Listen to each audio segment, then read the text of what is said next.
ఓం నమో వెంకటేశాయ.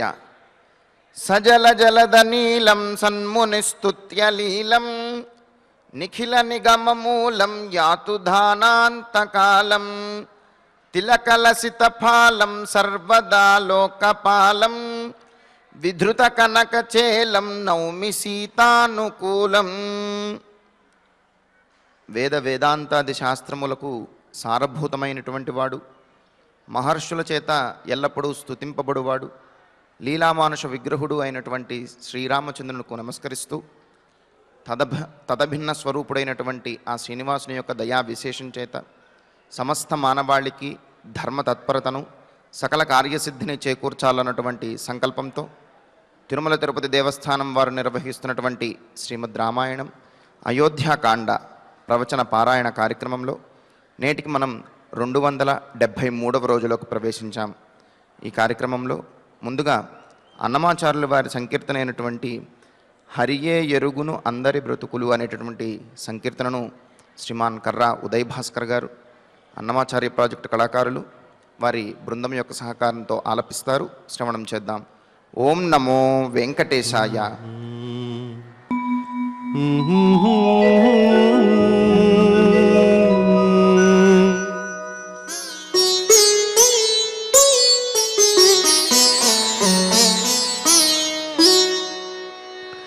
హరియే ఎరుగును అందరి బ్రతుకులు, హరియే ఎరుగును అందరి బ్రతుకులు, హరియే ఎరుగును అందరి బ్రతుకులు. 20 తని ఎరుగుటే మేలు, హరియే ఎరుగును అందరి బ్రతుకులు. 20 తని ఎరుగుటే మేలు, హరియే ఎరుగును అందరి బ్రతుకులు.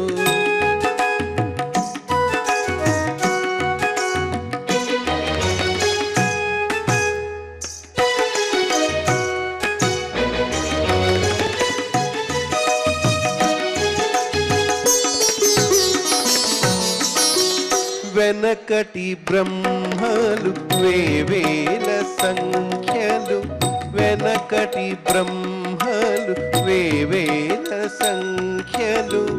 ఎనసి బ్రహ్మాండములేలిరట, వెనకటి బ్రహ్మలు వేవేల సంఖ్యలు.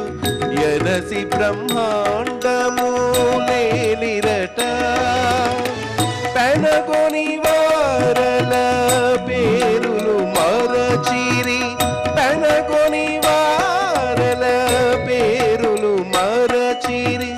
మనుజ కీటముల మరవడెరుగు, పెనగొని వారల పేరులు మరచిరి. మనుజ కీటముల మరవడెరుగు, హరియే ఎరుగును అందరి బ్రతుకులు. 20 తని ఎరుగుటే మేలు, హరియే ఎరుగును అందరి బ్రతుకులు.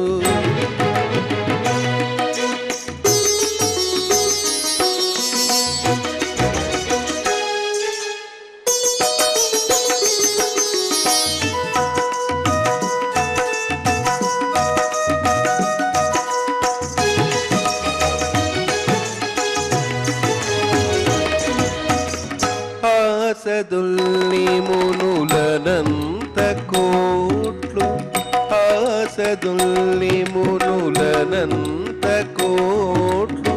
చేసిరి తపములు సేనలుగా, ఆసదుల్ని మునులనంత కోట్లు. చేసిరి తపములు సేనలుగా. ఏ సిరులదిరి ఎరుగరవ్వరు, ఏ సిరులదిరి ఎరుగరవ్వరు. వేసపునరులకు విధి ఏదో సిరులదిరి ఎరుగరెవ్వరును వేసపు నరులకు విధి ఏదో హరియే ఎరుగును అందరి బ్రతుకులు 20 తని ఎరుగుటి మేలు హరియే ఎరుగును అందరి బ్రతుకులు.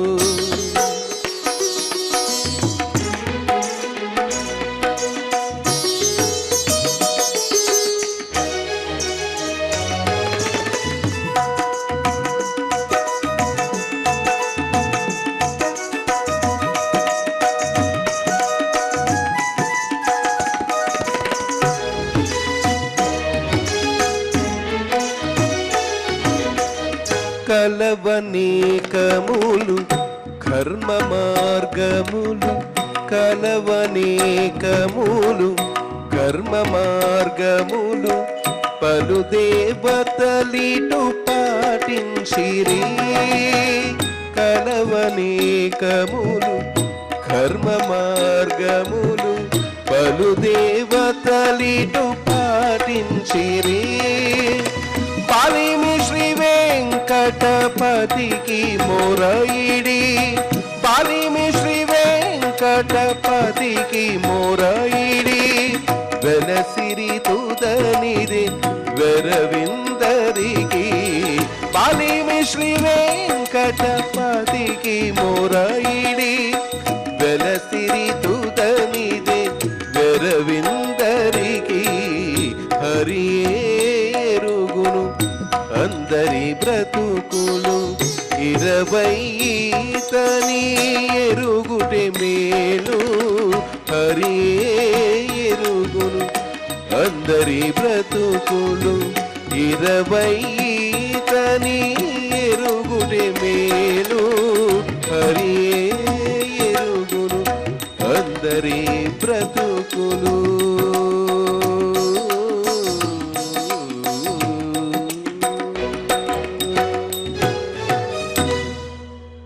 సంకీర్తనను ఎంతో చక్కగా శ్రవణం చేశాం. ఇక ఇప్పుడు శ్రీ గురు ధ్యానపూర్వకంగా సంకల్పవాక్యాలను అందరము కలిసి పలుకుతూ ఈ కార్యక్రమాన్ని ప్రారంభం చేసుకుందాం. శ్రీ గురు ధ్యానం గురుర్బ్రహ్మా గురుర్విష్ణు గురుర్దేవో మహేశ్వరః గురుః సాక్షాత్ పరం బ్రహ్మ తస్మై శ్రీ గురవే నమః. శ్రీనివాస ధ్యానం శ్రీ వెంకటాద్రినిలయః కమలాకాముకః పుమాన్ అభంగుర విభూతిర్నః స్తరంగయతు మంగళం.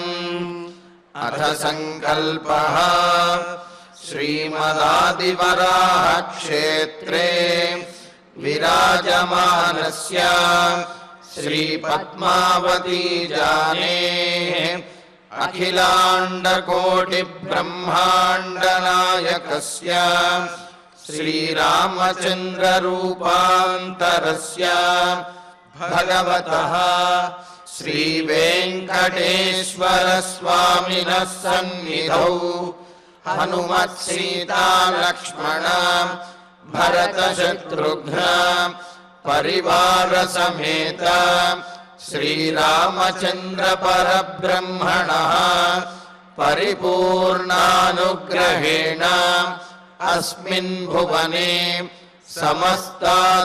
సమస్తాధివ్యాధీనాం నివారణార్థం భారతవర్షే విద్యా విత్త వాణిజ్య కృషి వైద్య వైజ్ఞానిక దేశ రక్షణాది రంగేషు విద్యమానానాం ఆస్తిక మహాజనానాం సర్వేషాం సకుటుంబానాం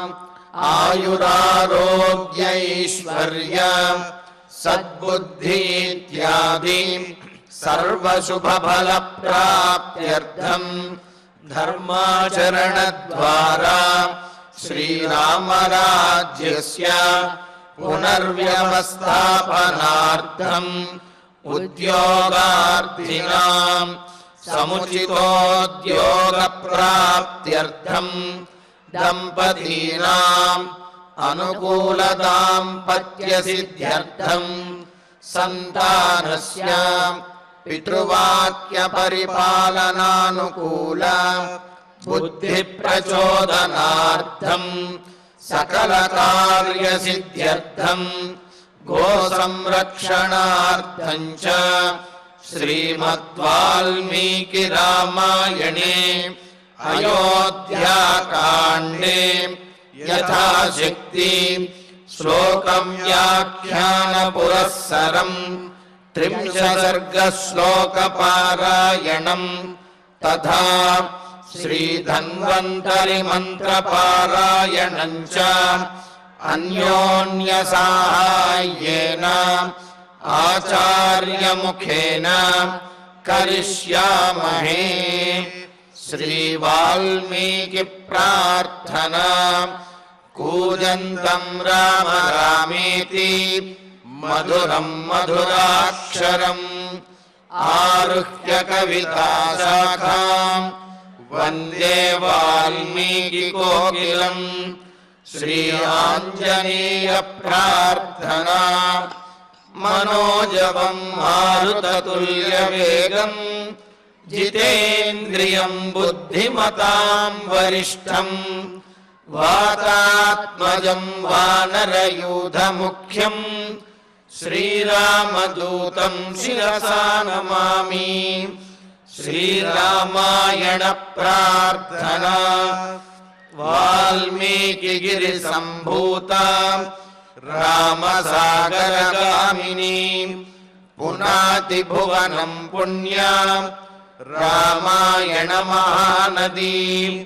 శ్రీరామ ప్రార్థనా అయోధ్యాఖ్యేతు గుర్వర్ధే త్యక్త్వా రాజ్యం గిరౌ వసన్ పాదుకే భరతాయాదాత్ స రామః శరణం మమ.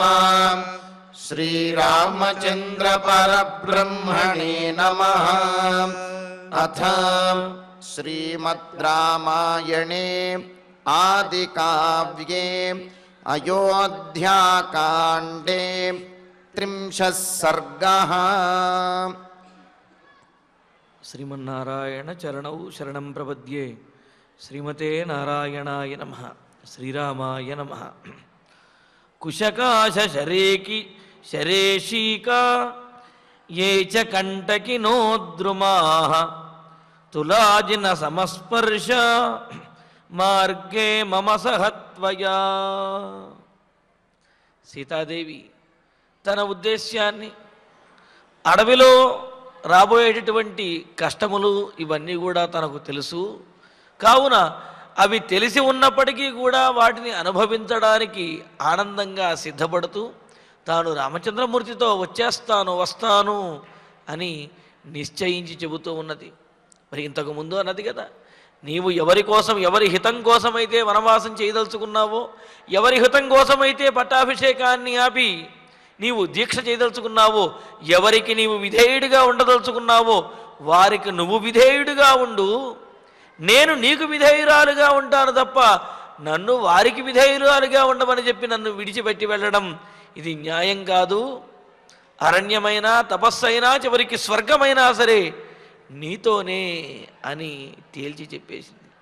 పైగా వనంలో నీ వెనకాల వస్తూ నేను అలా అనుసరించి వస్తే అది నాకు విహారమే అవుతుంది తప్ప విషాదము ఏనాటికి కాదు, అది వినోదమే అవుతుంది తప్ప నాకు కష్టమే మాత్రము కాదు.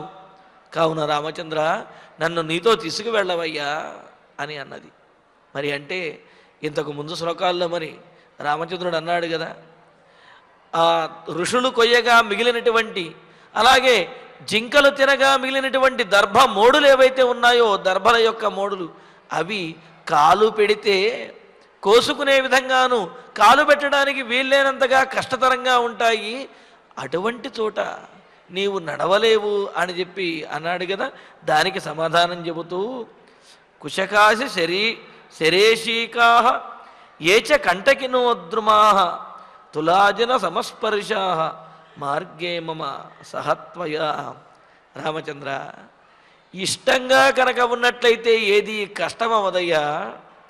త్వయా సహ గచ్చంత్యా, నీతో పాటు నడుచుకుంటూ వస్తున్నటువంటి మమ నాకు, మార్గే నీవన్నావు కదా అడవి మార్గంలో ఈ దర్భమోడులు అలాగే చాలా ముళ్ళు ఇవన్నీ కూడా ఉంటాయని చెప్పావు కదా, అలా మార్గంలో ఉన్నటువంటి కుశకాశ శర ఇషీకాహ.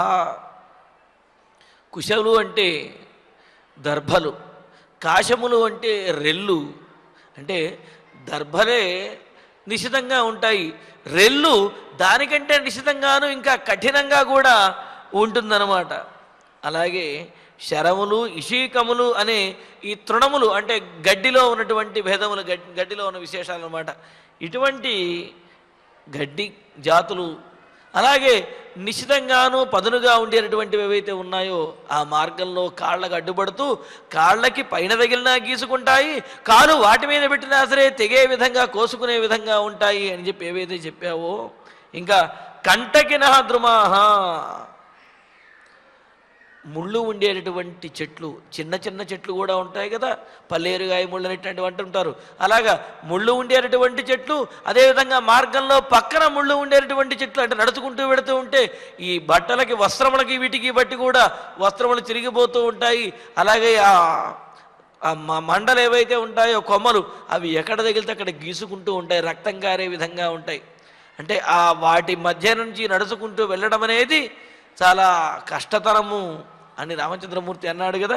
దానికి చెబుతున్నది కంటకినః ద్రుమాహ, ముళ్ళు కలిగినటువంటి చెట్లు ఏవైతే ఉన్నాయో ఇవన్నీ కూడా ఏచ సంతి, ఇటువంటివి ఏవైనా కావచ్చు. అటు దర్భలు రెల్లు ఇవి కాళ్ళకి గుచ్చుకునేవి కావచ్చు, ముళ్ళ చెట్లు ఇవి గుచ్చుకునేవి, ఇలాగా శరీరాన్ని ఇబ్బంది పెట్టేవి కావచ్చు. ఇవి ఏవైనా సరే నీతో పాటు నడుచుకుంటూ వస్తున్నటువంటి నాకు అవన్నీ కూడా తులాజిన సమాహ. తుల అంటే దూది పింజలు అని అర్థము, అజనము అంటే కనుక జింక చర్మము అని అర్థం. సాధారణంగా పూర్వం ఋషులు వీళ్ళందరూ కూడా జింక చర్మములను ఆసనంగా వేసుకుని ఉండేవాళ్ళు. అవి చాలా మెత్తగాను సున్నితంగాను మృదువుగా ఉండేవి కదా. అలాగా రామచంద్ర, నీతో పాటు నేను నడుచుకుంటూ వస్తుంటే అక్కడ నాకు ముళ్ళు కానీ లేకపోతే ఈ దర్భలు ఇవన్నీ కూడా అవి గుచ్చుకుంటాయని నువ్వంటున్నావు, కానీ నీతో పాటు వచ్చినట్టయితే నాకు అవి దూది పింజలతోటి సమానము.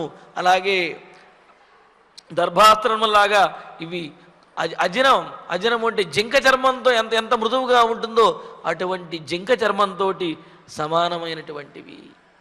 కావున నేను నడిస్తే నా పాదములు కందిపోతాయని, లేకపోతే ముళ్ళు గుచ్చుకుంటాయని, దర్భలు గీసుకుంటాయని ఇటువంటి ఆలోచన నీకేం అవసరం లేదు. అవన్నీ కూడా నాకు చాలా సులువుగా నేను వాటి మీద నడుచుకుంటూ వెళ్ళగలను. ఎంత సులువుగా అయ్యా, ఎంత సులువుగా అంటే దూది అంటే పత్తి మీద దూది మీద ఏ విధంగా అయితే నడుచుకుంటూ వెళతామో కాళ్ళకు మెత్తగా తగులుతూ ఉంటే అలాగా, అలాగే జింక చర్మం మీద ఏ విధంగా అయితే మెత్తగా కూర్చుని ఉంటామో అంత మెత్తగా నేను అక్కడ కూర్చోగలను, అలా నడిచి వెళ్ళగలను అని చెప్పి ఇష్టమైనదేది కూడా కష్టము కాదు, అది ఉత్సాహవంతమైనదే అవుతుంది అనే విషయాన్ని తెలియజేస్తుంది. మరి ఇప్పటికి కూడా చూస్తూ ఉంటాం కదా, కొంతమంది ఈ అరణ్యాల్లోనూ అంటే అడవుల్లోనూ అలాగే పర్వతాల్లో ట్రెక్కింగ్ అని వెళుతూ ఉంటారు. అక్కడ అనేకమైన ఆపదలు కలుగుతూ ఉంటాయి, అనేక రకాలుగా అక్కడ రాళ్ళు అదేవిధంగా ముళ్ళు ఉంటూ ఉంటాయి.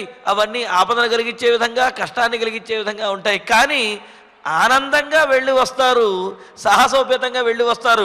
వెళ్ళి వచ్చిన తర్వాత ఆ విశేషాలన్నీ కూడా ఎంతో ఆనందంగా చెబుతూ ఉంటారు. అంటే ఏమిటి, ఆ అభిలాష అభిరుచి ఇచ్ఛ ఉన్నప్పుడు, ఇష్టం ఉన్నప్పుడు కష్టం అనేది ఏమాత్రము అనిపించదు అని తెలుస్తుంది. అందుకని ఇక్కడ సీతాదేవి కూడా నీతో పాటు నడిచి వస్తున్నటువంటి నాకు ఆ దర్భలు ముళ్ళ చెట్లు ఇవన్నీ కూడా దూది పింజల వలె మెత్తగాను జింక చర్మం వలె చాలా మృదువుగాను అనిపిస్తాయి, ఏమాత్రము కష్టం అనేది నాకు కలగదు అని అంటూ మరి రామచంద్రమూర్తి మరో మాట అన్నాడు. సీత, నీవు ఆ సరస్సుల సరస్సుల ఒడ్డున చక్కగా నడుచుకుంటూ వెళుతూ ఉంటే చల్లగాలులు పిల్లగాలులు వీస్తూ ఉంటే అలా నడుచుకుంటూ వెళ్ళాలి, విహరించాలి అనుకుంటున్నావు. అడవిలో చల్లగాలులు పిల్లగాలులే కాదు, సుడిగాలులు అదేవిధంగా ఈదురుగాలులు కూడా వీస్తూ ఉంటాయి. ఆ మహావాతములు, ఆ పెనుగాలులకు నీవు తట్టుకోలేవు, ఉండలేవు అని చెప్పాడు కదా. దానికి కూడా చెబుతున్నది మహావాత సముద్ధూతం యన్మామపకరిష్యతి రజోరమణ తన్మన్యే పరార్ధ్యమివ చందనం. గాలి దుమారంలాగా ఎక్కువ గాలి వచ్చినప్పుడు మరి అక్కడ ఉండే దుమ్మంతా కూడా, దుమ్ము అదేవిధంగా ఆ చెట్ల ఆకులన్నీ కూడా మీద కప్పేసినట్టుగా కళ్ళు కనిపించనంతగా మరి ఆ ధూళి ఆవరిస్తుంది కదా. ఆ మాట చెప్పాడు కదా. దానికి చెబుతున్నది సమాధానం, రమణ అంటే ప్రియమైనటువంటి ఆనందకరమైనటువంటి రామచంద్ర, మహావాత సముద్ధూతం, అడవిలో పెనుగారుల ద్వారా లేచినటువంటి, పెనుగారుల ద్వారా వచ్చినటువంటి యద్ రజహ, ఏ ధూళి అయితే ఆవరించేస్తుంది, ఏ ధూళి వలనైతే కళ్ళు కనిపించవు, ఏ ధూళి వలనైతే శరీరం అంతా కూడా మలినమైపోతుంది అని చెప్పి నీవు చెప్పావో, ఆ ధూళి మాం అపకరిష్యతి, నా మీద పడి బాధిస్తుంది, నాకు కీడు చేస్తుంది అని చెప్పి నువ్వు అన్నావు కదా. తత్, ఆ దుమ్ము ఆ ధూళి కూడా పరార్ధ్యం చందనం మన్యే, శ్రేష్టమైనటువంటి ఉత్తమ జాతి చందనంగా నేను భావిస్తానంటే, శరీరమంతా చందనం రాసుకుంటే ఏ విధంగా అయితే ఆనందకరంగా ఉంటుందో అదే విధంగా ఆ అడవిలో వచ్చేటటువంటి పెనుగాలులు లేచి వచ్చే ఆ ధూళి కూడా నా శరీరం మీద పెడితే అంత ఆనందంగా నేను భావిస్తాను అని. చూస్తుంటాం కదా, పిల్లలు ఇసుకలోనూ దుమ్ములోనూ కూడా ఆడుకుంటూ అది మీద వేసుకుంటూ ఆనందిస్తూ ఉంటారు. అంటే ఏమిటి, అక్కడ వారు ఆటనే చూస్తూ ఉంటారు, వినోదాన్ని చూస్తారు తప్ప ఆ దుమ్ము మీద పడితే అని అపాయం కలుగుతుందా అని, లేకపోతే మరొకటి అని ఆలోచించరు. అంటే ఏమిటి, అక్కడ ఉద్దేశ్యం అనేది ముఖ్యం, మానసికమైనటువంటి ఆనందం అనేది ముఖ్యం అక్కడ. అలాగే సీతాదేవి కూడా చెబుతున్నది, అడవిలో పెనుగాలులకు దుమ్ములేస్తుంది, ఆ దుమ్ము వల్ల మలినమవుతావు అంటున్నావు కదా రామచంద్ర, కానీ నీతో పాటు ఉన్నప్పుడు అలా వేసే పెనుగాలులు విహరించేటటువంటి గాలులుగాను, ఆ పెనుగాలుల ద్వారా వచ్చినటువంటి ధూళిని శ్రేష్టమైనటువంటి చందనంగా నేను భావిస్తాను. నా శరీరం మీద పడితే అది చందన లేపనంగా నేను భావించి ఆనందిస్తాను తప్ప నేను ఆ ధూళికో లేకపోతే గాలికో భయపడేటువంటి దానిని కాదు. నీతో పాటు ఉంటే అది కూడా నేను ఆనందించేటటువంటిదే అని అంటూ, శాద్వలేషు యథాశిష్యే వనాంతే వనగోచర కుధాస్తరణ తల్పేషు కిం స్యాత్ సుఖతరం తతః. మరి రామచంద్రమూర్తి మరో మాట కూడా అన్నాడు, అంతఃపురంలో హంసతులికా తల్పముల మీద శయనించేటటువంటి నీవు అడవిలో గడ్డి మీద లేకపోతే అక్కడ ఉండేటటువంటి ఆ పర్వతాల్లో ఉండే రాళ్ల మీద నిద్రించలేవు సీత. అక్కడ కనీసం ఆ గడ్డి మీద నిద్రిస్తూ ఉంటే అది ప్రతిసారి కూడా ఎక్కడో చోట ఒంటికి గుచ్చుకుని శరీరం అంతా కూడా రోమాంచితమయ్యే విధంగా అది ప్రేరేపిస్తూ ఉంటుంది. తద్వారా ఏ క్షణము కూడా నిద్ర పట్టదు. కావున అడవిలో నీవు పగలు విహరించి రాత్రికి నిద్రించాలనుకుంటున్నావేమో, రాత్రిపూట కూడా నిద్ర పట్టదు. ఆ మనం పడుకునేటువంటి శయ్య గుచ్చుకుంటూ ఉంటుంది. పైగా క్రూర మృగాలు చేసేటటువంటి ఆ ధ్వనికి ఉలికిబడి లేవవలసి వస్తుంది, అమంగళకరమైనటువంటి నక్క కూతలు వినవలసి వస్తుంది. వీటన్నిటి మధ్య కూడా సుఖము కానటువంటి శయ్య మీద నీవు శయనించలేవు అని చెప్పి రామచంద్రమూర్తి ఇంతకు ముందు అన్నాడు. దానికి కూడా స్పష్టంగా సమాధానం చెప్పేస్తుంది, అది కూడా నాకు తెలుసు అంటూ, శాద్వలేషు యథాశిష్యే వనాంతే వనగోచర కుధాస్తరణ తల్పేషు కిం స్యాత్ సుఖతరం తతః అని అంటూ, వనగోచర వనవాసం చెయ్యటానికే నిశ్చయించుకున్నటువంటి ఓ రామచంద్ర, కుధాస్తరణ తల్పేషు యథాశిష్యే, చిత్ర విచిత్రమైనటువంటి అనుకూలమైనటువంటి పట్టు వస్త్రములతోటి అలా అదేవిధంగా మెత్తనైనటువంటి వస్త్రములతోటి కప్పబడిన హంసతూలిక తల్పముల మీద యథాశిష్యే, ఏ విధంగా అయితే నేను శయనిస్తానో నిద్రపోతానో, తథా అదే విధంగా వనాంతే శాద్వలేషు, వనంలో శాద్వలములు అంటే పచ్చిక బయళ్ళు అని అర్థం. అంటే పచ్చిగడ్డి మొదలైనటువంటి ఉండే ప్రదేశాన్ని శాద్వలములు అంటారు. మరి అటువంటి శాద్వలం పచ్చిక బయళ్ళ మీద కూడా నేను అదే విధంగా అంటే అంతఃపురంలో హంసతూలికా తలపముల మీద ఎంత సుఖంగా అయితే శయనిస్తానో అడవిలో ఆ పచ్చిక బయళ్ళ మీద కూడా అంత సుఖంగా తతః సుఖతరం, అంతకంటే సుఖంగా అంటే అంతఃపురంలో హంసతూలికా తలపం మీద కంటే కూడా అడవిలో నీతో పాటు పచ్చిక బయళ్ళ మీద నేను సుఖతరంగా ఎక్కువ సుఖంగా శయనించగలను. కిం స్యాత్, అంతకంటే సుఖం ఇంకేముంటుందయ్యా అని అంటున్నది. మరి ఆనందంగా మనస్సు కనుక ఆనందంగా ఉంటే మనసిజ పరితుష్టే కోర్ధవాన్ కో దరిద్ర అన్నట్లుగా మనస్సు కనుక ఆనందంగా ఉన్నట్లయితే చిన్న చిన్నవి కూడా పెద్ద పెద్ద ఆనందాలను ఇస్తాయి, చిన్న చిన్న కారణాలు కూడా పెద్ద పెద్ద ఎక్కువ ఆనందాలను ఇస్తాయి. మనస్సు కనుక సవ్యంగా లేకపోతే పెద్ద పెద్ద కారణాలు కూడా చిన్నపాటి ఆనందాన్ని కూడా ఇవ్వలేవు అన్నారు. అంటే అనుకూలమైనటువంటి పరిస్థితులు కూడా ఆనందాన్ని కలిగించలేవు మనస్సు కనుక సవ్యంగా లేకపోతే. మనస్సు కనుక అనుకూలంగా ఉన్నట్లయితే ఆనందంగా ఉన్నట్లయితే ప్రతికూల పరిస్థితులు కూడా ఆనందాన్ని ఇస్తాయి, సంతోషాన్ని కలుగజేస్తాయని. మరి అందుకనే చెబుతున్నది, నీతో పాటు ఉన్నట్లయితే అడవిలో అంతఃపురంలో హంసతులికా తలపం మీద శయనించిన దానికంటే కూడా అడవిలో ఆ పచ్చిక బయళ్ళ మీద గడ్డి మీద నీతో పాటు నేను ఎక్కువ ఆనందంగా నిద్రించగలను. కావున అంతకంటే మించినటువంటి ఆనందం ఇంకేమీ ఉండదు అని అంటూ పత్రం మూలం ఫలం యత్వం అల్పం వా యది వా బహు దాస్యసి స్వయమాహృత్య తన్మే మృతరసోపమం. నీవు నీ చేత్తోటి నీవు కష్టపడి ఏదైతే స్వయంగా నీవు తీసుకువచ్చి ఇస్తావో అది పత్రమైన పుష్పమైన లేకపోతే ఫలమైనా సరే అది నేను ఆనందంగా స్వీకరిస్తాను అని అంటున్నది. పరమాత్మ యొక్క తత్వం కూడా ఇదే. పత్రం పుష్పం ఫలం తోయం యోమే భక్త్యా ప్రయచ్చతి అని చెప్తూ, అంటే ఎవరైతే భక్తితోటి పత్రమైన పుష్పమైన ఫలమైన ఇవి కాకపోతే కనీసం నీరు అయినా సరే జలమునైనా సరే భక్తితోటి ఎవరైతే సమర్పిస్తారో అది భక్తిగా ఇచ్చినటువంటి దానిని స్వీకరించి సంతృప్తి చెందుతాను అని పరమాత్మే అన్నాడు కదా. మరి ఆమెకు ఏమాత్రము తీసిపోయినటువంటిది సీతాదేవి.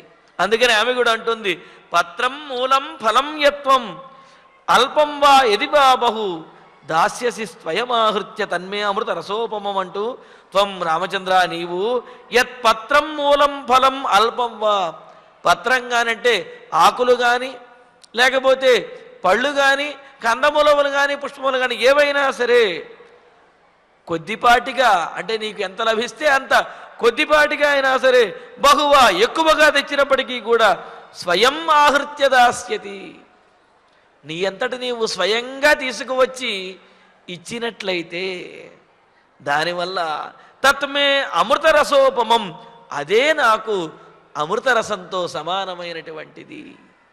కావున రామచంద్ర నీ స్వహస్తాలతో తీసుకువచ్చి ఇచ్చినటువంటిది ఏదైనా సరే అది కొద్దిపాటిదైనా గొప్పదైనా సరే అది నాకు అమృతముతో సమానము, దానిని నేను ఆనందంగా స్వీకరించగలను అని చెప్పి అంటున్నది. కాకపోతే స్వయంగా రాముడే తీసుకువచ్చి ఇవ్వటం అనేది అది చాలా ఆనందకరమైనటువంటి విషయం అన్నమాట. అందుకే కదా మనం చూస్తూ ఉంటాము, భర్త ఒక మూరెడు పూలు తీసుకువచ్చి కనుక స్వయంగా తనంతట తాను తీసుకువచ్చి ఇచ్చినట్లయితే భార్య ఎంతో ఆనందిస్తుంది. అంతేగాని ఆ పూలవాడి దగ్గర తీసుకోనో బయటికి వెళ్ళి కొనుక్కోను అంటే అవన్నీ కుదిరేవే, కానీ తనంతట తాను స్వయంగా తీసుకువచ్చి ఇచ్చాడంటే ఆ ఆనందం వేరుగా ఉంటుందన్నమాట. అందుకనే ఇక్కడ సీతాదేవి కూడా అంటున్నది, నీ స్వహస్తాలతో నీవు తీసుకువచ్చి ఇచ్చింది అది ఏదైనా సరే, ఆకులైనా సరే లేకపోతే ఫలమైనా సరే ఏదైనా సరే అది నాకు అమృతంతో సమానము, దానితో నేను చాలా ఆనందాన్ని పొందుతాను, అంతకు మించినటువంటి ఆనందం నాకు అవసరం లేదు అని అంటున్నది. అని మరి వెంటనే రామచంద్రమూర్తి ఇంతకుముందు ఇంకో మాట అన్నాడు. ఏమని? అడవికి వెళ్ళిన తర్వాత మా అమ్మ కావాలి, మా నాన్న కావాలి, నాకు మా నాన్న గుర్తొస్తున్నాడు, మా ఇంటి దగ్గర అయితే ఇంత సౌకర్యంగా ఉండేది, నీతో పాటు వచ్చేటప్పటికీ అడవిలో కష్టాలు పడుతున్నాను, అని అనుకుని ప్రయోజనం లేదు సీత అని చెప్పాడు. దానికి కూడా చెబుతున్న సమాధానం, నమాతుర్న పితుస్తత్ర స్మరిష్యామి నవేష్మన ఆర్తవాణ్యుపభుంజాన పుష్పాణి చ ఫలాని చ. రామచంద్ర, ఏదో నన్ను పరీక్షించడానికి నువ్వు అన్నావు, కానీ నీతో పాటు ఉంటే ఇంకెవరు గుర్తొస్తారయ్యా నాకు అంటూ, తత్ర ఆ అడవిలో ఆర్తవాణి పుష్పాణి ఫలాని చ. ఆర్తవాణి అంటే ఆయా ఋతువులలో లభించేటటువంటి ఫలములు పుష్పములు కూడా. అంటే ఆయా కాలంలో ఆయా ఫలములు లభిస్తాయి. ఉదాహరణకు మనకు మార్చి ఏప్రిల్ మే ఈ నెలల్లో మామిడి పండు లభిస్తుంది. అటువంటి మామిడి పండుని ఏ నవంబర్లోనో కావాలి అని అడిగారు అనుకోండి, ఎవరైనా ఇవ్వగలుగుతారా? ఇవ్వలేరు కదా. కావున ఏదైతే ఉపలభ్యం అవుతుందో దానిని స్వీకరించడం, దానిని కోరుకోవటం అనేది తెలివైనటువంటి వారి యొక్క లక్షణం. ఏది దొరకదో అది కోరి నువ్వు నాకు తీసుకురాలేదు అని అంటే ఎవరు మాత్రం ఏం చేయగలుగుతారు? అందుకని ఇక్కడ సీతాదేవి ఏమంటోంది, ఆర్తవాని ఆయా కాలములో ఆయా ఋతువులలో లభించేటటువంటి పుష్పాన్ని ఫలాని చ, పుష్పములు ఫలములు కూడా ఉపభుంజాన, వాటిని ఆస్వాదిస్తూ, అంటే ఆ ఫలములు వాటిని భుజిస్తూ అక్కడ ఉండేటటువంటి పుష్పములతోటి అలంకరించుకుంటూ వాటిని ఆస్వాదిస్తూ, మాతు నస్మరిష్యామి,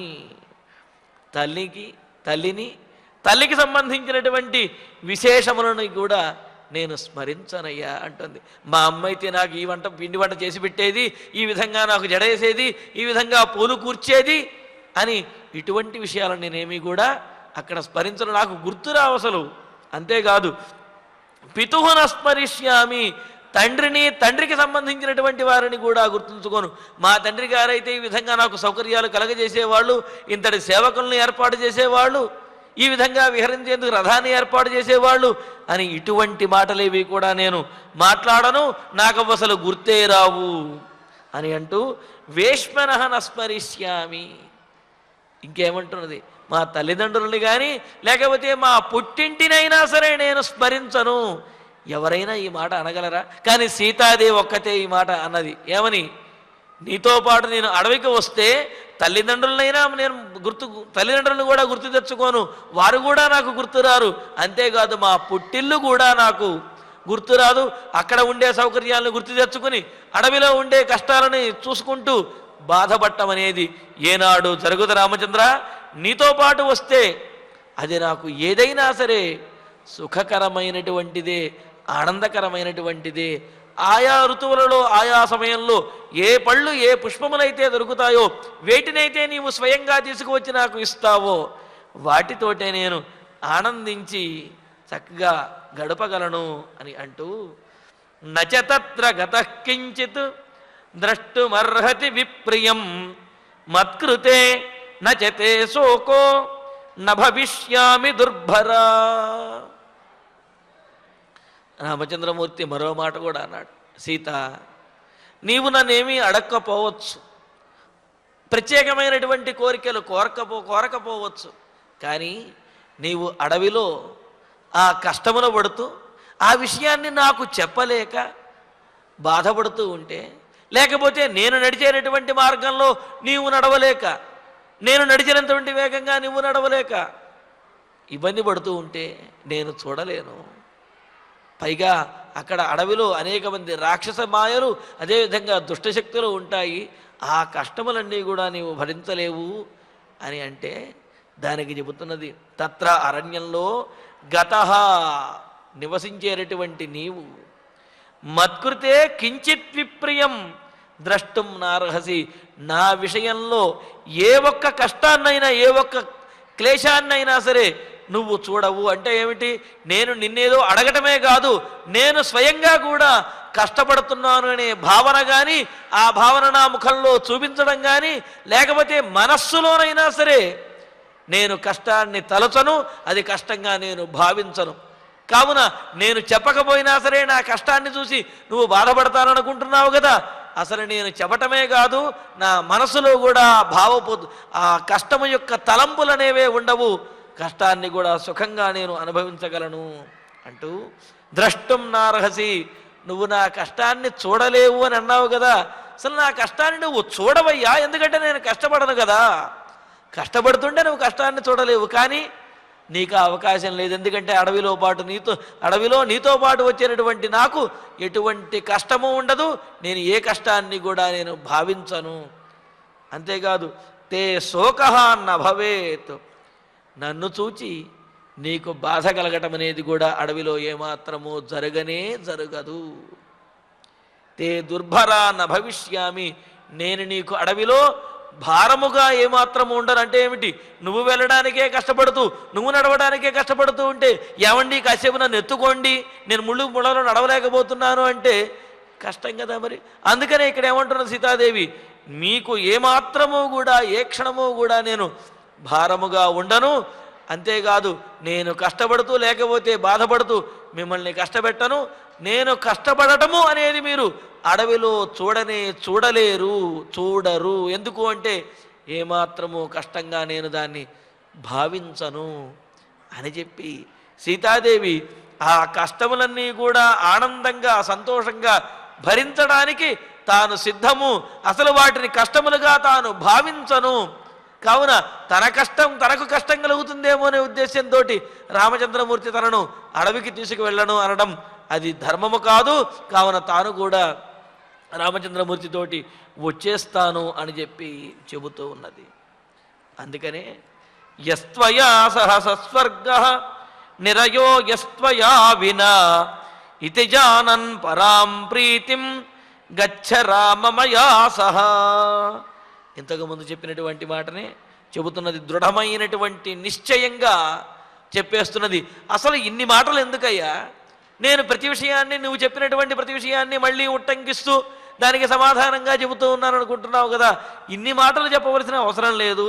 త్వయా సహా, నీతో పాటు కనుక వచ్చినట్లయితే, యహ సహ స్వర్గ, నీతో పాటు ఉన్నప్పుడు ఏ పరిస్థితులైతే ఉంటాయో అది నాకు స్వర్గము. ఆ పరిస్థితులు అనుకూలమైనవి కావచ్చు, ప్రతికూలమైనవి కావచ్చు, సుఖకరమైనవి కావచ్చు, కష్టకరమైనవి కావచ్చు, ఏవైనా సరే నీతో పాటు వచ్చాను అంటే అది నాకు స్వర్గమే. త్వయా వినాయ సహ నిరయ, నీవు లేనప్పుడు నాకు కలిగేటటువంటి భావన ఏదైతే ఉందో, నాకు కలిగే సుఖమైన సంతోషమైన అవన్నీ కూడా నిరయ, నరకంతో సమానమైనది అని అన్నారు. అంటే నీతో పాటు ఉంటే ఏదైనా స్వర్గమే, నువ్వు లేకపోతే ఏదైనా సరే నరకమే అని అన్నారు. అందుకని విశ్లేష అసహిష్ణుత్వం అనే లక్షణం అనుకున్నాం కదా, అంటే విడచి ఉండలేనటువంటి లక్షణం అన్నమాట. అగలగిల్లేన్ ఇరయమెన్ను అలర్మేల్ మంగ ఇరయమార్బా అని అంటారు. అంటే స్వామి అమ్మవారు ఏదైనా ఒకనొక సందర్భంలో స్వామివారిని చూడటం కోసమో లేకపోతే మరొక విశేషం కోసమో ఆయన యొక్క హృదయంలోంచి ఒక క్షణం బయటికి వచ్చినప్పటికీ కూడా వెంటనే మరలా స్వామి నిన్ను విడిచి నేను ఒక్క క్షణమైనా సరే ఉండలేను అంటూ వెంటనే ఆయన హృదయంలోకి వెళ్ళి చేరిపోయి ఆయనతో కలిసి ఉండిపోతుందన్నమాట. అంటే ఏమిటి, ఆయనను విడిచి ఒక్క క్షణము కూడా విడవలేనటువంటి నిత్యానపాయని అమ్మవారు లక్ష్మీదేవి, ఆ సీతామహాసాధ్వి. అందుకనే ఏమంటోంది, నీవు లేకపోతే అది ఏదైనా సరే, అంతఃపురమైన స్వర్గమైనా సరే అది నాకు నరకమే. నీతో పాటు కనుక ఉన్నట్లయితే అది అడవైనా సరే నాకు స్వర్గమే అవుతుంది. ఇది పరాం ప్రీతిం జానన్, ఈ విధంగా పరాం శ్రేష్టమైనటువంటి నిశ్చయమైనటువంటి పెద్దదైనటువంటి గొప్పదైన ప్రీతిం నా ఇష్టమును, నా అభీష్టమును, నా కోరికను, జానన్ నా ప్రేమను తెలుసుకున్నటువంటి వాడివై, నా అభిప్రాయాన్ని నా మనసుని ఎరిగినటువంటి వాడివై, మయా సహ గచ్చ, నాతో పాటు నన్ను తీసుకుని నీవు వనవాసానికి వెళ్ళవయ్యా, నువ్వు ఒక్కడివే మాత్రం వెళ్ళొద్దు, నిన్ను విడిచి నేను ఉండలేను అని చెప్పి నిశ్చయంగా చెప్పేసింది. ఆ అడవిలో ఏ కష్టములు ఉండవో ఆ కష్టములన్నీ కూడా తనకు సుఖము అనే విషయం కూడా చెప్పేసింది సీతాదేవి. మరి ఇంత నిశ్చయంగా ఘంటాపథంగా ఏదో కొండ బద్దలగొట్టినట్టుగా సీతాదేవి నేను రామచంద్రమూర్తి అంటే నీతో తప్పనిసరిగా వచ్చి తీరుతాను, ఇదే నా నిశ్చయము అని చెప్పి అన్నదన్నమాట. అందుకనే అంటారు, ఎవరెవరి స్వభావము ఎప్పుడు నిజంగా ఆ నిజ స్వభావం బయటపడుతుంది అనేదానికి మనకు నీతిశాస్త్రంలో చెబుతూ ఆపత్సు మిత్రం జానీయాత్ యుద్ధే శూరం వనే శుచిం భార్యాంచ విభవక్షీణే దుర్భిక్షే చ ప్రియాతిథిం అని అన్నారు. అంటే మనకు మిత్రులు ఎంతోమంది ఉండవచ్చు, వారు ఆత్మీయులుగా ఉండవచ్చు, కానీ వారి యొక్క నిజస్వరూపం నిజ స్వభావం ఎప్పుడు తెలుస్తుందంటే మనకు ఆపదలు కలిగినప్పుడు తెలుస్తుంది. ఆపదలలో కూడా కలిసి ఉండేటటువంటి వాడే మిత్రుడు అవుతాడు తప్ప సుఖంలో ఉన్నప్పుడు ఆ ఉత్సవాలు చేసుకోవడానికి పార్టీలు అంటారు కదా, అలా ఉత్సవం చేసుకోవడానికి పార్టీ చేసుకోవడానికి కలిసి వస్తూ వీడికి ఏదైనా కష్టం వచ్చినప్పుడు తప్పించుకునేవాడు మిత్రుడు కాదు. ఆ కష్టములు వచ్చినప్పుడే నిజమైనటువంటి మిత్రుని యొక్క స్వభావం అనేది తెలుస్తుంది. అలాగే యుద్ధే శూరం, చాలా శూరుడు పరాక్రమవంతుడు అని చెప్పి అన్ని విద్యలు కూడా నేర్చుకున్నవాడు అని చెప్పి అంటూ ఉంటారు. అతని యొక్క నిజస్వరూపం ఎక్కడ తెలుస్తుంది అంటే యుద్ధంలో తెలుస్తుంది అన్నమాట. అదేవిధంగా వనే శుచిమని, అమ్మో మేము చాలా శుచిగా ఉంటామండి, శుభ్రంగా ఉంటాము, ఆచారంగా ఉంటాము అని అంటుంటారు.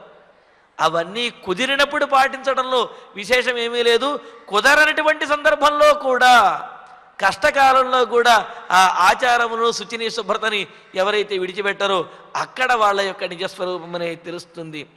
భార్యాంచ విభవక్షీణే, సంపదలు కోల్పోయినప్పుడు భార్య యొక్క నిజస్వరూపం అనేది తెలుస్తుందన్నమాట. చక్కగా ఏ విహారానికి తీసుకువెళ్ళినప్పుడు, లేకపోతే షాపింగ్కి తీసుకువెళ్ళి అన్నీ కావలసినవన్నీ కొనిపెట్టినప్పుడు, ఏది కావాలంటే అక్కడికి తీసుకువెళితే ఏది కావాలంటే అది ఇస్తున్నప్పుడు ఏ భార్య అయినా సరే ఆనందంగానే ఉంటుంది. తన భర్తను గొప్పవాడిగానే భావిస్తుంది. కానీ భర్త సకల సంపదలను కోల్పోయినప్పుడు కూడా, అన్నింటినీ కోల్పోయినటువంటి సందర్భంలో కూడా భర్తను గొప్పవాడిగా ఎవరైతే ఏ భార్య అయితే భావిస్తుందో ఆ భార్య నిజమైనటువంటి భార్య. భర్త ఆ సంపదలను కోల్పోయినప్పుడు కూడా తనతో పాటు ఉండేటటువంటి భార్య ఆమె నిజమైన భార్య అన్నారు. ఆ సందర్భంలో భార్య యొక్క నిజ స్వభావం అనేది తెలుస్తుందన్నమాట. అంతేగాని సంపదలతో ఉన్నప్పుడు నువ్వు ఇంద్రుడివి చంద్రుడివి అని పొగట్టము, సంపదలు లేనప్పుడు నువ్వు చేతకాని వాడివి అని అంటే అప్పుడు ఆమె యొక్క స్వభావం బయటపడిపోతుందన్నమాట. అందుకని అన్నారు భార్యాంచ విభవక్షీణే, విభవము సంపదలు కోల్పోయినప్పుడు ఆ భార్య యొక్క స్వభావం అనేది బయటపడుతుంది. దుర్భిక్షేచ ప్రియాతిథిం అని అన్నారు. ఇట్లాగా ఈ భార్య యొక్క లక్షణము మరి సంపదలను కోల్పోయినప్పుడు, ఆపదలు వచ్చినప్పుడు తెలుస్తుందన్నారు కదా. మరి సీతాదేవి యొక్క స్వభావం చూడండి. రామచంద్రమూర్తి అంతఃపురంలో ఉన్నప్పుడు ఆమె ఆయనతోటే ఉండి ఆనందంగా గడపాలి అని చెప్పి అనుకున్నది.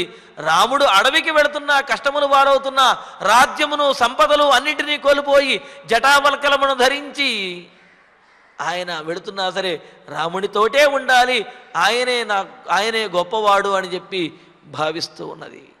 ఇంతకుముందు కూడా అనుకున్నాం మనం, దీనోవా రాజ్యహీనోవా యోమే భర్త సమే గురు. దీనుడైనప్పటికీ, రాజ్యాన్ని కోల్పోయిన వాడైనప్పటికీ నా భర్తే నాకు గొప్పవాడు అని భావించే స్వభావం కలిగింది సీతాదేవి. ఆమె యొక్క నిజ స్వభావం అనేది ఈ సందర్భంలో చాలా ప్రస్ఫుటంగా తెలుస్తున్నది. మరి ఈ ఆపత్సమిత్రం జాని అతి గరుడ పురాణంలో మనకు తెలియజేశారు. ఇలాగా ఆమె యొక్క స్వభావం ఎంత స్థిరంగా రాముని యందు ఉన్నదో ఆమె యొక్క ప్రేమ రాముని యందు ఎంత దృఢంగా ఉన్నదనేది దీని ద్వారా తెలుస్తుందన్నమాట. కావున రామచంద్ర, నీతో ఉండడమే స్వర్గము, నీవు లేనటువంటిది నరకము. ఈ విషయాన్ని నీవు గ్రహించిన వాడివై, నా మనస్సును అర్థం చేసుకున్నటువంటి వాడివై నాతో పాటు నన్ను తీసుకుని నాతో పాటు వనవాసానికి బయలుదేరవయ్యా. ఇంతకు మించి మరొక అవకాశం అనేది లేదు, నేను నిన్ను విడిచి ఉండను అని చెప్పి సీతాదేవి చాలా స్పష్టంగా తెలియజేస్తూ అధమామే మమ వ్యగ్రాం వనం నైవ నయిష్యసి విషమద్యైవ పాస్యామి మా విషం ద్విషతాం వశం. రామచంద్ర, ఇన్ని చెప్పిన తర్వాత కూడా నీవు తీసుకువెళ్ళకపోతే నేనేం చేస్తాననుకుంటున్నావా? నిన్ను విడిచి నా ప్రాణం నిలబడదు. సరే, ఆ ప్రాణములు కోల్పోవటానికి ఏదో ఒక మార్గం అనేది ఉండాలి. కావున మరి ఏ విషమునో స్వీకరించి ప్రాణత్యాగం చేస్తాను తప్ప నిన్ను విడిచి మాత్రం ఉండలేను అని అంటూ అధా నీతో కనుక నువ్వు నన్ను తీసుకువెళ్ళనట్లయితే ఏవం అవ్యగ్రాం మాం వనం నైవ నయిష్యతి, ఈ విధంగా కలత చెంది నిన్ను విడిచి ఉండలేనటువంటి నన్ను వనానికి గనక తీసుకువెళ్ళనట్లయితే అద్యైవ ఈనాడే తక్షణమే, అంటే నీవు వనవాసానికి వెళ్ళినటువంటి మరుక్షణమే లేకపోతే వనవాసానికి వెళ్ళక ముందే విషం పాస్యామి, విషాన్ని గ్రహించగలను, తీసుకుంటాను, తాగుతాను. ద్విషతాం వశం, మా విషం, శత్రువుల పంచను మాత్రము నేను చేరను అంటుంది. ఇక్కడ శత్రువులు అంటే కనుక రాముడి యొక్క పట్టాభిషేకానికి ఆ శకం ఆపడానికి కారణమైనటువంటి కైకేయి, అదేవిధంగా భరతుడు అని అర్థం. శత్రువులు అంటే ఇక్కడ సంహరించే వాళ్ళు అని అర్థం కాదు, మనకు అపకారం చేసినటువంటి వాళ్ళు, లేకపోతే నీ పట్టాభిషేకం ఆగటానికి కారణమైనటువంటి వారు అని మాత్రమే ఇక్కడ ఉద్దేశం. అందుకని ద్విషతాం, నీ పట్టాభిషేకం ఆగటానికి కారణమైనటువంటి కైకేయి వద్ద కానీ లేకపోతే ఆ భరతుని యొక్క నీడలో కానీ వశం మా విషం, వారి యొక్క అధీనంలో నేను ఏమాత్రము కూడా ఉండను. నీతో పాటు తీసుకువెళ్ళడమే ఒక మార్గము. ఒకవేళ నువ్వు నన్ను కనుక తీసుకువెళ్ళనట్లయితే ఈనాడే ఇప్పుడే నేను విషాన్ని గ్రహించి ప్రాణత్యాగం చేస్తాను తప్ప నీ అధీనంలో ఉండవలసినటువంటి నేను వేరొకరికి అధీనంగా ఉండేటటువంటి అవకాశమే లేదు, అటువంటి ఆలోచన లేనే లేదు.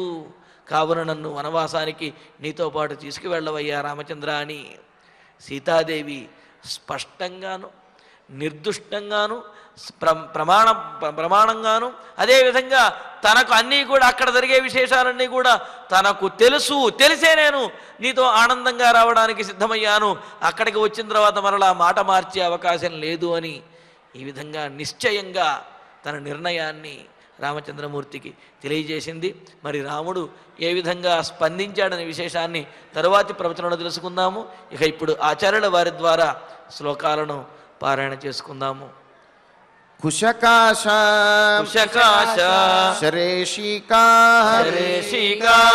కుశకాశ శరేషికా ఏచ కంటకినః ద్రుమాః ధూలాజినాం సమస్పర్శాం ధూలాజిన సమస్పర్శాం మార్గే మమ సహత్వయా మహావాత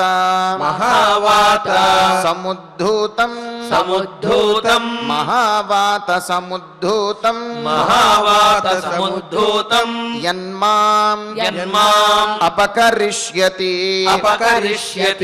రజోరమణ తన్మన్యే పరార్థ్యమివ చందనం శాద్వలేషు యథా శిష్యే వనాంతే వనగోచర కుథాస్తరణ తల్పేషు కుథాస్తరణ తల్పేషు కిం స్యాత్ సుఖతరం తతః పత్రం మూలం ఫలం యత్వం అల్పం వా యది వా బహు దాస్యసి స్వయమాహృత్య తన్మే అమృతరసోపమం న మాతుః న పితుస్తత్ర స్మరిష్యామి భుంజామి న వేష్మనః న వేష్మనః ఆర్తవాని ఆర్తవాని ఉపభుంజాన ఉపభుంజాన పుష్పాణి చ పుష్పాణి చ ఫలాని చ ఫలాని చ న చ తత్ర న చ తత్ర తతః కించిత్ తతః కించిత్ ద్రష్టుమర్హసి ద్రష్టుమర్హసి విప్రియం విప్రియం మత్కృతే మత్కృతే న చ తే శోకః న చ తే శోకః న భవిష్యామి న భవిష్యామి దుర్భరా దుర్భరా యస్త్వయా యస్త్వయా సహసస్వర్గః సహసస్వర్గః నిరయః నిరయః యస్త్వయా వినా యస్త్వయా వినా ఇతి జానన్ ఇతి జానన్ పరాం ప్రీతిం పరాం ప్రీతిం గచ్చ రామ గచ్చ రామ మయా సహ మయా సహ అథ అథ మామేవమవ్యగ్రాం మామేవమవ్యగ్రాం వనన్నైవ వనం నైవ నయిష్యతి నయిష్యతి విషమద్యైవ విషమద్యైవ పాస్యామి పాస్యామి మా విషం మా విషం ద్విషతాం వశం విశతాం వశం ఇత్యార్షే ఇత్యార్షే శ్రీమద్ రామాయణే శ్రీమద్ రామాయణే ఆదికావ్యే ఆదికావ్యే అయోధ్యాకాండే అయోధ్యాకాండే త్రింశే సర్గే త్రింశే సర్గే అష్టశ్లోకా అష్టశ్లోకా. ఫలశ్రుతి నుండి మంగళాంతం వరకు అందరము కలిసి పఠిద్దాం.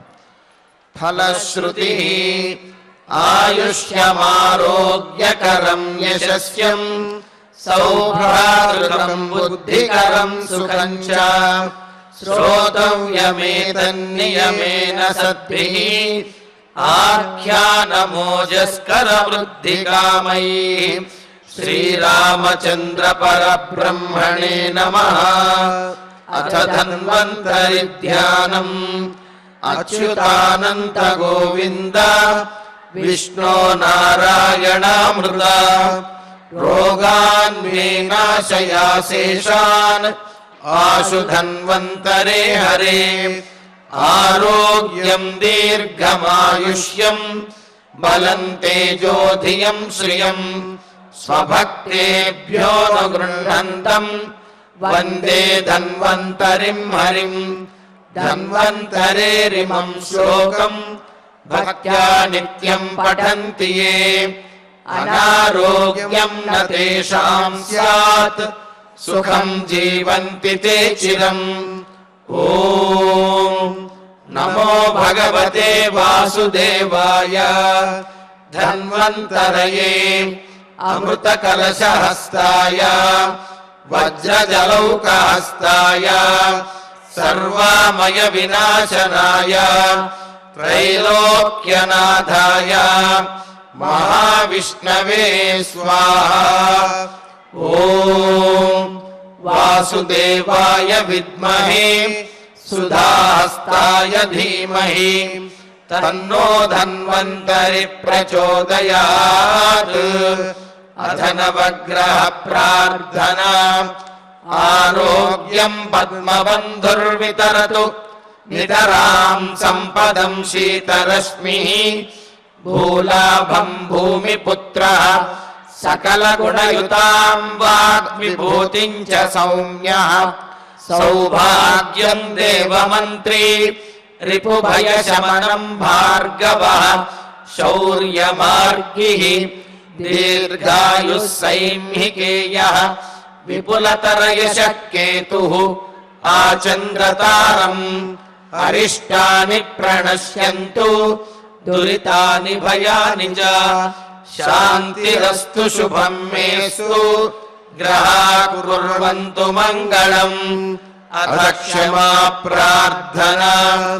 యదక్షరపదభ్రష్టం మాత్రాహీనం చ యద్భవేత్ తత్సర్వం క్షమ్యతాం దేవ. నారాయణ నమోऽస్తుతే. అథ భగవత్సమర్పణం.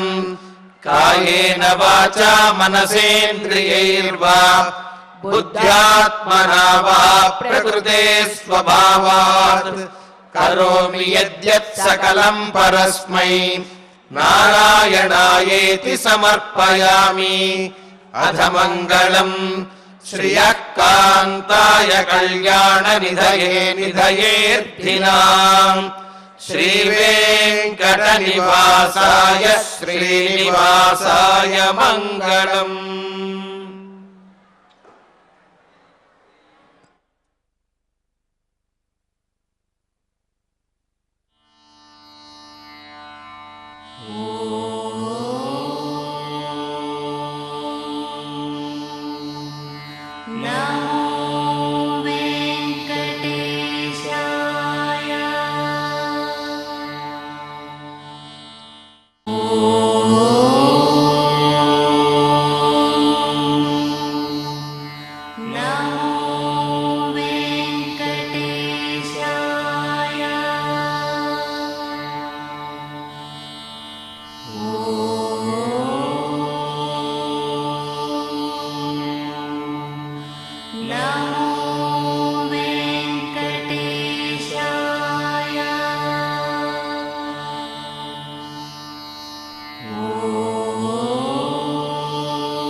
No.